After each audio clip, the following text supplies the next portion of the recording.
अस्सलामु अलैकुम वरहमतुल्लाहि वबरकातुहू।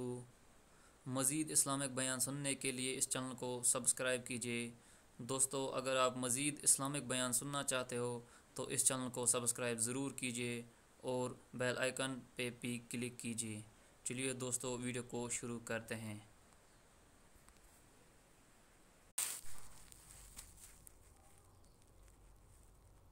सुनाऊंगा ना। बयान में ये बात चल रही थी कि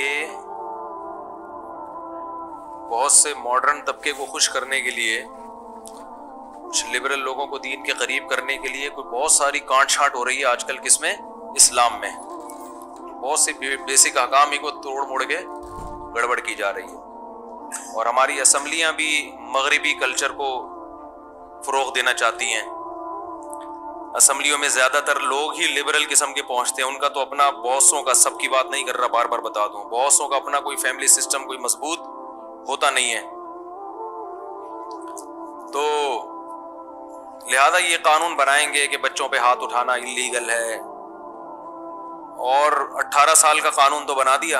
ये भी गनीमत है कि 18 साल में बच्ची को शादी की इजाजत है, वरना इनका बस चले तो 50 साल से पहले ये शादी नहीं करने देंगे। जुल्म समझते हैं बच्ची की शादी को।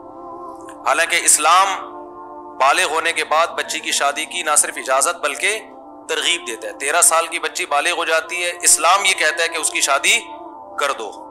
समझ रहे? इस्लाम ये कहता है। तो इस्लाम के खिलाफ कवानीन बन रहे हैं हमारी असम्बलियों में, लेकिन इस्लामी नजरियाती कौंसल भी खामोश है, दीनी तंजीमें भी खामोश हैं, पब्लिक भी खामोश है। जो हो रहा है होने दो। अब 13 साल में बाज दफा बच्ची कद काठ निकाल लेती है। वो देखने में 18-20 साल की लग रही होती है। बाप को ये खतरात होते हैं कि ये स्कूल में बिगड़ सकती है, इसका बॉयफ्रेंड बन सकता है, उसमें जो सेक्सुअल डिजायर्स हैं वो पैदा हो चुकी होती हैं। ये डॉक्टर कहते हैं, ये मौलवी नहीं कहते, ये डॉक्टर कहते हैं कि उनमें डिजायर्स पैदा हो चुकी होती हैं। अब अगर बाप को कोई अच्छा रिश्ता मिल रहा हो अपनी बेटी के लिए, जिसका ये ख्याल हो कि ये बच्ची को सही रखेंगे, अच्छा ससुराल है, तो फिर बाप को और बेटी को निकाह ना करने देना ये बच्ची पर क्या है? जुल्म है। 18 साल तक बिगड़ भी सकती है वो। इस बात का भी इम्कान है कि अच्छा रिश्ता हाथ से निकल जाए।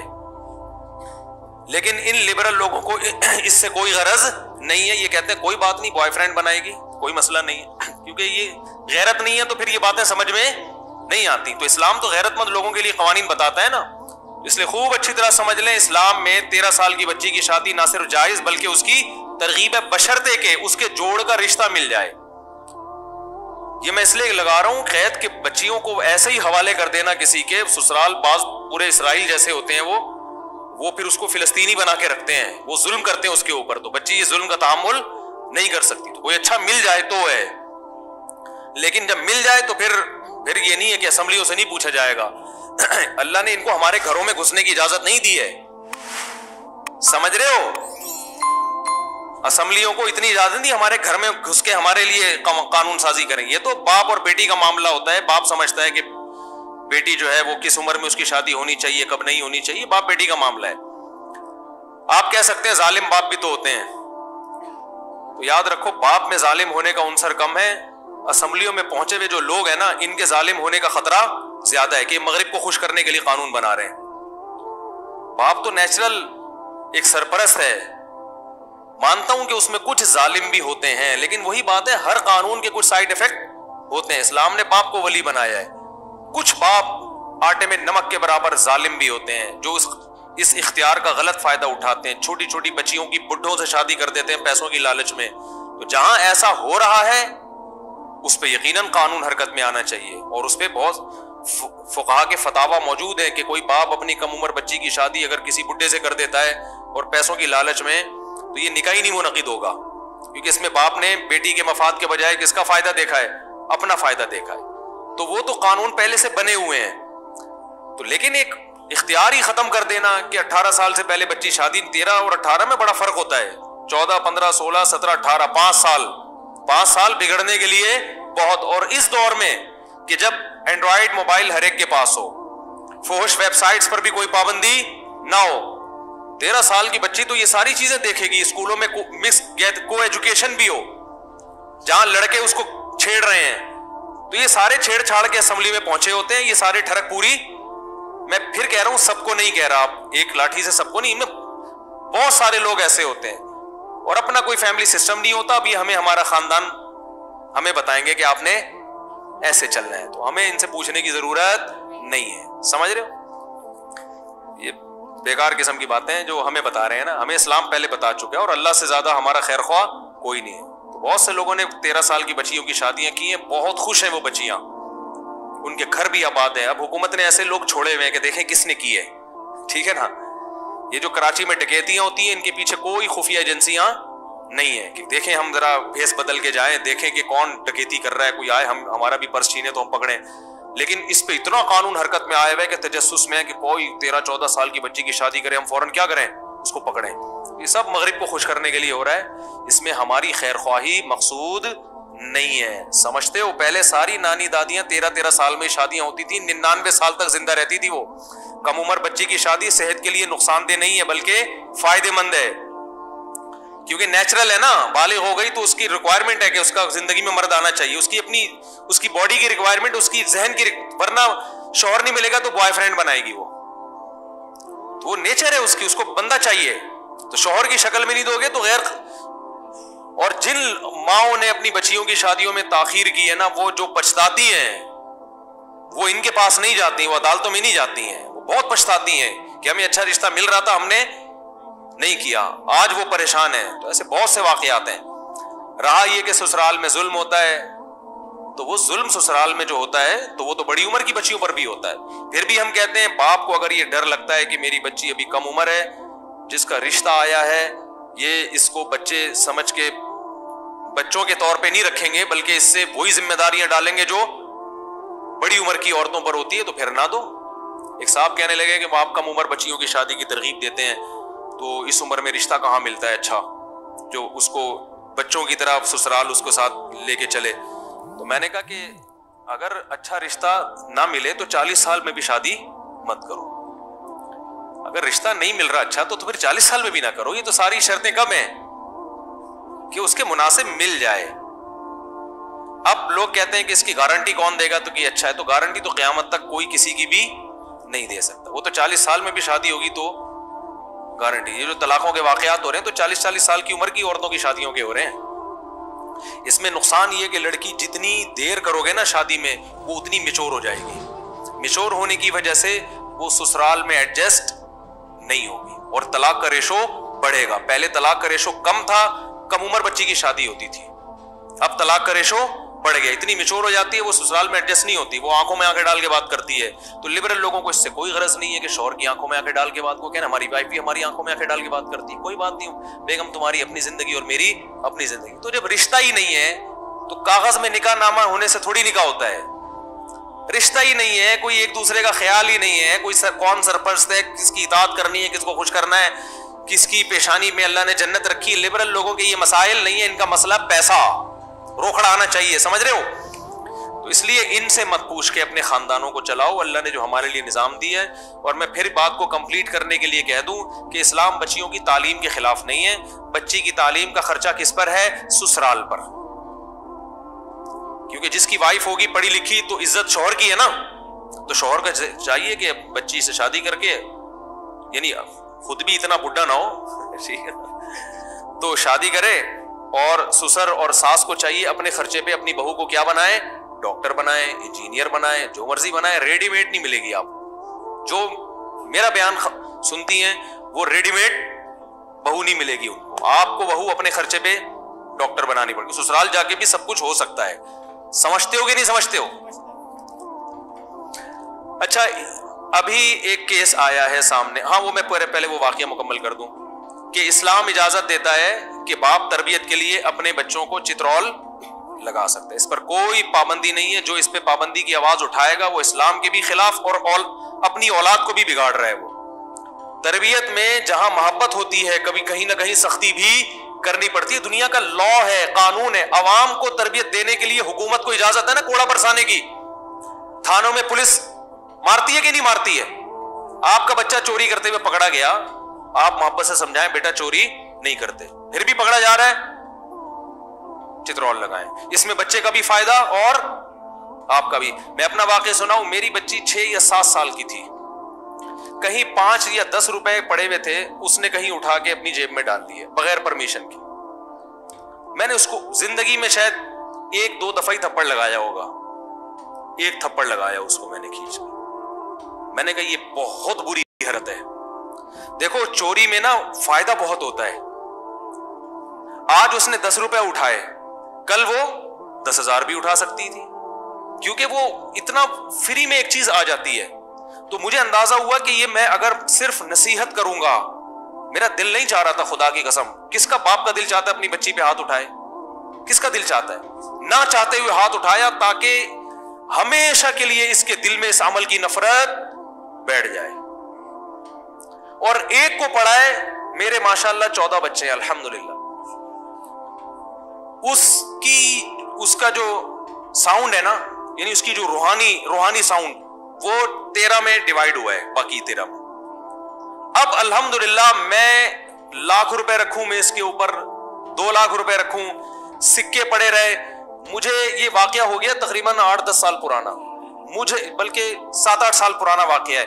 मुझे ये गम नहीं है कि कोई टेंशन नहीं है कि मेरा कोई बच्चा पैसे निकालेगा। पर्स मेरा ऐसे ही पड़ा रहता है, कोई नहीं निकालता। ये लाशूर में बच्चे की ये बात बैठ जाती है कि ये अमल बुरा नहीं है बल्कि बहुत बुरा है। ये काम पुलिस नहीं कर सकती। पुलिस तो उस वक्त पकड़ेगी जब ये पक्के चोर बन चुके होंगे। समझ में नहीं आ रही मेरा ख्याल। बचपन से ही सारी बुराइयां सीखता है इंसान, अच्छाइयां भी और बुराइयां भी। तभी तो हदीस में आता है नमाजी बनाओ उसको, 10 साल में भी नमाज ना पढ़े उसे मारो। बचपन में होता है सब, अच्छाई भी सीखता है बुराई भी से। माँ बाप, हदीस में आता है कि बच्चे सब नेक पैदा होते हैं, माँ बाप उनको यहूदी, ईसाई और मजूसी, आग की पूजा करने वाला बना देते हैं अपनी हरकतों की वजह से। आप बच्चे ने चोरी की, आप कह रहे देखो बेटा चलिए ऐसे नहीं करते, आप बच्चा हो सकता है समझ जाए वो, लेकिन हो सकता है वो कहे मेरे अब्बा से बड़ा बेवकूफ दुनिया में कोई पैदा हुआ ही नहीं। इस दफा तो पकड़ा गया, अगली दफा ऐसे करेंगे पकड़े ना जाए आप। तो बच्चे के लिए एक थप्पड़, हाँ मैं ये कहता हूं कभी मजबूरी में बच्चों पे हाथ उठाओ तो फिर उसकी तलाफी लाजमी करो, क्योंकि जब भी बच्चे पे मार पड़ती है तो बच्चे में शैतान मनफी जज्बात पैदा करता है वालिदैन के खिलाफ। चाहे वो मार सही पड़ी हो, उसकी तलाफी जरूर करें कि एक थप्पड़ अगर लगा दिया है तो जब नॉर्मल हो जाए तो उसको इतनी मोहब्बत दें कि वो कहे कि काश एक के बजाय 2 थप्पड़ पड़ते मुझे। समझ में आ रही है ना बात? क्या आज तो अब्बा ने कुछ इतना ज्यादा इकराम कर दिया कि एक के बजाय दूसरे बच्चे भी आके कहे अब्बा एक हमारे भी लगा दो। इससे क्या होगा कि मार के जो पॉजिटिव, जो मुस्बत फायदे थे वो तो हासिल होंगे, जो मनफी चीजें पैदा हो रही थी शैतान, वो क्या हो जाएगा, खत्म। बच्चे जो बाप की मार से या मां की मार से बिगड़ते हैं, ये वो बच्चे हैं जिनको मारे तो पिटती हैं, मोहब्बतें नहीं मिलती। हमारे अब्बा ने भी हमें बहुत चित्रौल लगाए अल्हम्दुलिल्लाह, तभी आज हम मिंबर पे बैठे हुए हैं, वरना घंटियां बजा बजा के ही भागते रहते सारी। ये काम भी हमने बचपन में थोड़ा सा किया, घंटी बजा के। तो बचपन में तो सूट करता है ना, चलता है ये। तो कुछ लड़के लौंडे लपाड़े भाग रहे थे, हमने कहा चलो यार हम भी घंटी बजा के भागते हैं। अब्बा ने देख लिया, ठीक है ना, अब्बा ने लगा दिया चित्रौल के, भाई क्या कर रहे हो यार तुम, मुझे बदनाम करोगे महल्ले में। तो उसके बाद से किसी की घंटी, अब तो जहां घंटी बजानी होती नहीं, मैं जब ड्राइविंग करता हूँ ना, लोग कहते हैं हॉर्न बहुत कम बजाते हो, है ना, नोट किया ना आप लोगों ने? भाई वो याद आ रहा होता है घंटी बजाई थी अब्बा ने। अब घंटी पे मारा था ये पता नहीं किसी और चीज पे, मुझे सही तरह याद नहीं, लेकिन पिटे हैं अल्हम्दुलिल्लाह अब्बा से। लेकिन हमारे वाले साहब क्या करते थे, जिस दिन ठुकाई लगाई है उस दिन फिर इतनी मोहब्बत बिठा के, भाई ये कुछ रेवड़ियां निकाल के दे दी, कुछ पैसे दे दिए, भाई ये दुकान से कुछ खरीद लो, कुछ मोहब्बत से, नहीं बेटा ऐसा नहीं करते, देखो हम तुम्हारे खैर ख्वाह हैं, कोई दुश्मन नहीं है। इससे और ज्यादा मोहब्बत बढ़ जाती है। हाँ, बिगड़ते वो बच्चे हैं, माँ बाप सिर्फ चित्रौल ही लगाते हैं। जब भी अब्बा घर में आएंगे बच्चे समझते हैं चंगेज खान घर में आ गया, अभी नसीहतों के अलावा इनका कोई काम नहीं है। बस ये आगे, ये क्या क्यों रखा हुआ है, ये गिलास यहाँ क्यों रखा हुआ है, तू स्कूल गया था, ये स्टाइल होता है, तू स्कूल आज फिर छुट्टी करके बैठा हुआ है, पटाख पटाख 2 लगाई उसके खींच के, फिर एक ठुड्डा मारा, फिर गालियां भी दे रहे होते हैं। बच्चों को गालियां ना दिया करो, ये बहुत बुरी आदत है। अबे तू क्या कर रहा है, अबे तू उल्लू के पट्टे, ऐसे ये जी नहीं भाई आप क्या कर रहे हो बेटा, ऐसे तो तमीज। एक साहब ने मुझे कहा मेरा बच्चा जो है ना तू तड़ाक से बात करता है। मैंने कहा आप अपने बच्चे से तू तड़ाक से करते होगे, वरना ये कहीं और से तो नहीं सीख सकता, ये जो लबो लहजा है ये घर से ही सीख। उर्दू उसने, मैंने कहा घर से सीखी है ना, बाहर से थोड़ी सीखी है, तो उर्दू में गालियां भी कहां से सीखेगा वो। अगर आइए बैठिए का लबो लहजा होगा तो बच्चा भी किस तरह बात करेगा। मैंने देखा है बच्चे भी आइए बैठिए खाइए इस तरह, क्योंकि अब्बा उससे इसी तरह से बात करते हैं। हमने उलमा को देखा है, बड़े उलमा को, वो अपने बच्चों से ऐसे बात कर, आइए बेटा बेटा, छोटे बच्चों से भी खाइए जाइए। और यहाँ क्या हो रहा है, अबे उल्लू के पट्टे खा ले, तेरे सामने खाना ठंडा हो रहा है, ये हो रहा होता है स्टाइल। खा, ये तेरी नौकरानी नहीं है जो तेरी माँ है जो बना के लाई है, खा। तो ये स्टाइल होता है। तो बच्चे को घर में इज्जत बोलो नहीं मिलती। कहते हैं यार हम तो ऐसे ही पैदा हो गए, पता नहीं क्यों पैदा हो गए इस घर। मेरे पास ऐसे बच्चे भी आए हैं, कह रहे हैं मैं काश किसी और घर में पैदा हो जाता है। ऐसे खुद बच्चे कह रहे होते हैं। मैं कहता हूँ कुफ्र है यार, ऐसा मत करो, अल्लाह ने तुम्हारे वालिदैन से बड़ा कोई भी नहीं। कह रहे यार इज्जत ही नहीं है। तो चित्रौल के वक्त चित्रौल, लेकिन परमाया वाला छोड़े, चित्रौल के वक्त क्या लगेंगे, चित्रौल भी लगेंगे। हाँ, लेकिन उसूल ये है कि जो काम मोहब्बत से होता है वो मारपीट से नहीं होता। मारपीट बिल्कुल एक आखिरी दर्जा है, बिल्कुल आखिरी। असल तो मोहब्बत है, मोहब्बत से सुधर जाए उसको ज्यादा फायदा होगा। लेकिन नहीं होता भाई, सारे थोड़ी मोहब्बत से सुधरते हैं। हम नहीं सुधरे जो यहाँ बैठ के तेरी हमारे अब्बा ने लगाए, हम तो ट्यूशन की छुट्टियां मारते थे रोजाना। तो अब्बा ने पाइप लेके धुनाई लगाई। अब्बा तो मेरे लिए एक दफा स्पेशल दरख्त से एक डंडी तोड़ के लाए थे। कह रहे हैं कि जब पिटाई का टाइम आता है कोई डंडा नहीं मिल रहा होता। लेकिन हमें यह सिखाया गया था कि बाप की मार औलाद के लिए ऐसे है जैसे खेती के लिए पानी। स्कूलों में भी ये सुनते थे, हमारे टीचर भी कहते थे भाई बाप की मार से ऐसे पौधे उगते हैं, फूल और बूटे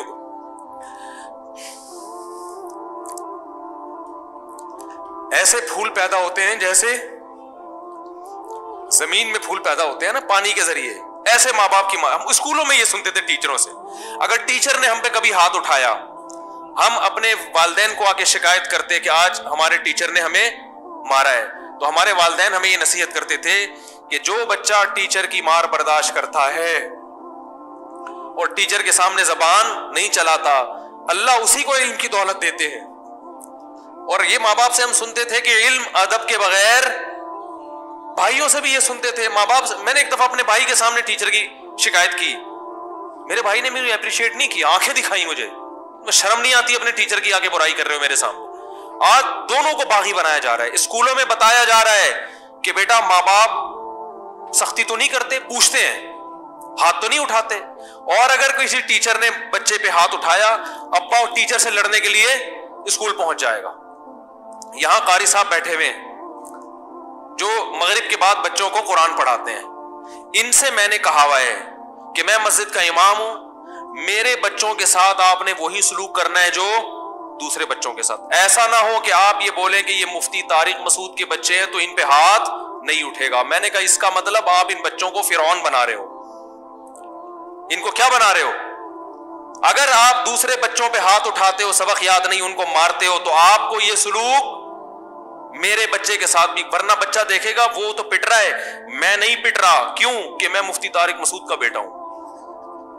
इससे बच्चा क्या होगा? तरबियत होगी?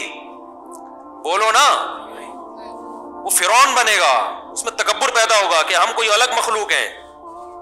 उनको सख्ती से बोला हुआ है मैंने। हाँ, बेतहाशा मारपीट की इजाजत, कैसा ना हो कि जानवरों के, वो कैमरे तो हर जगह लगे हुए हैं, यहाँ मस्जिद में भी लगे हुए हैं। मैं देखता नहीं हूं कि कारी साहब मार रहे हैं कि नहीं मार रहे। कारी साहब डर जाएंगे, अच्छा कैमरे देख रहा होता है, चेक कर रहा होता है, ऐसा नहीं है। लेकिन एक उसूल की बात है कि एतदाल, ये ना हो कि पकड़ के, इससे तो बच्चे बिगड़ते हैं और बदअखलाक बनते हैं। तो कहीं जरूरत है, सबक याद नहीं कर रहा, बिला वजह छुट्टियां कर रहा है, तो भाई इजाजत है। टीचरों को भी बोला हुआ है और घर में बच्चों को सिखाया हुआ है कि टीचर की शिकायत मेरे सामने नहीं होगी। अब सवाल पैदा होता है, बास टीचर तो बड़े जालिम भी होते हैं, जब बच्चा घर में आके बताएगा नहीं तो आपको पता कैसे चलेगा? तो आप वैसे इंक्वायरी करें उसे। अगर बच्चे ने आके बताया अब्बू टीचर बहुत मारते हैं, जुल्म करते हैं, तो आप बच्चे के सामने मत बोलो। बच्चे को ये बोलो नहीं नहीं बेटा टीचर का तो हक है, तरबियत होती है, इल्म तो अदब से आता है। अलग से फिर इंक्वायरी करो उसकी। समझ में आ रही है बात कि यार कोई जरूरत से ज्यादा तो नहीं हिसाब किताब खराब हो रहा, क्योंकि इसकी तो जुल्म भी है ना बच्चे के ऊपर। क्यों? वो भी तो इंसान है और इससे तरबियत के बजाय बच्चा बिगड़ता भी है। तो मार्केट में ये चीजें क्या हो रही हैं? शॉर्ट। अपने बच्चों के लिए उसूल कुछ और होते हैं। यहाँ बाज दफा कोई बच्चे शरारती करते हैं, कोई नमाजी थोड़ी सख्ती करता है, तो वो बाप लड़ने के लिए आ जाता है। वो भाई किसी बूढ़े ने तुम्हारे बच्चे पे अगर हाथ उठा लिया तो बच्चे को बोलो बेटा ये भी तुम्हारे बाप की तरह है, सफेद रीश है, इसने थोड़ा डांट दिया, हाथ उठा लिया, तो बेटा ये बाप की जगह है, इसकी शिकायतें लेके मत आओ मेरे पास। तो अदब नहीं है, तभी बस हिसाब क्या चल रहा है आप देखो। तो वो मैं बता रहा था कि वो यूरोप में थे हमारे एक हजरत के जानने वाले, तो ये अब्बा का असल में वालिदैन का तस्करा आता है ना, तो मैं थोड़ा सा बहुत कोशिश करता हूं जज्बात पे कंट्रोल करने की। जो जज्बात बनते हैं वो मैं लोगों के सामने बयान नहीं कर सकता। इंसान जो कुछ होता है ना, उसमें सबसे पहला दखल किसका होता है? सबसे पहला दखल किसका है? वालिदैन का। तो जो कुछ भी इंसान को कुछ अगर इज्जत मिले, कुछ अमल की तौफीक मिले, कुछ मुआशी लिहाज से अगर कुछ खाने को रोटी मिल रही है, तो ये सब चीजों में किसका दखल है? आज लोग जो हमारी यंग जनरेशन है, इनको वालिदैन के हुकूक नहीं बताए जा रहे हैं। इनको बस ये बताया जा रहा है, यूरोप में तो बहुत ही बिगाड़ा जा रहा है कि अब्बा ने तेज आंखों से क्यों देखा, अब्बा ने हाथ क्यों उठाया। मैं कहता हूँ मजे लोग मुझे कहते हैं हमारी औलाद बिगड़ रही है। मैं कहता हूँ मजे लो वहां रहने के। तो एक साहब गए वहां रहने के लिए ना, बहुत मना किया हमारे हजरत ने भी कि भाई वहां जाओ, जॉब करो, फैमिली को वहां न रखो। सारी फैमिलियां की बात नहीं कर रहा, कुछ बिगड़ जाते हैं। तो वहां वो गए हैं, 6 महीने बाद भाग आए।